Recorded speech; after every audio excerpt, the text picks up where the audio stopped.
तरल मधुकृद्वृन्दे वृन्दावने तमनोहरे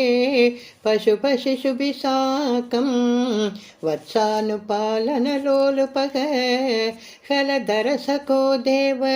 श्रीमन्विचेरितधारयन् गवलमुरलीनेत्रं नेत्राभिरामत्तनुद्युतिः विहितजगति रक्षं लक्ष्मीकराम्बुजलालितं तदधिचरणद्वन्द्वं बृन्दावने त्वयि पावने किमिव न बभौ सम्पत्सम्पूरितं तरुवल्लरी सलिलधरणि गोत्र क्षेत्रादिकं कमलापते विलसदुलपे कान्दारान्धे समीरणशीतले विपुलयमुनातीरे गोवर्धनाचलमूर्धसु ललितमुरलीनादः सञ्चारयन् खलु वात्सकं क्वचन दिवसे दैत्यं वत्साकृतिं त्वमुदैक्षताः रभसविलसत्पुच्छं विच्छायतोष विलोकयन् किमपि वलितस्कन्दं रन्ध्रप्रदीक्षुमुदीक्षितं तमत शरणे विभ्रामयन् मुहुरुचकैः क्वचन महावृक्षे शिक्षेपितक्षतजीवितं निपतति महादैत्ये जात्यातुरात्मनि तत्क्षणं निपतन जवचुण्णु चोणीरुहक्षणकादने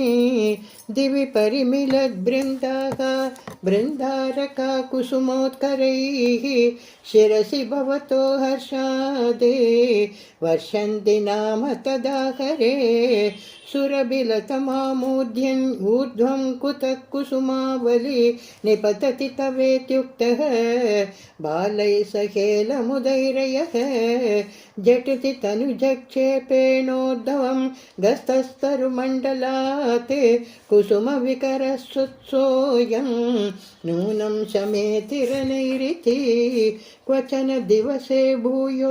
भूयोस्तरे परुषातपे तपनतनया पातः पातुं गता भवदादयः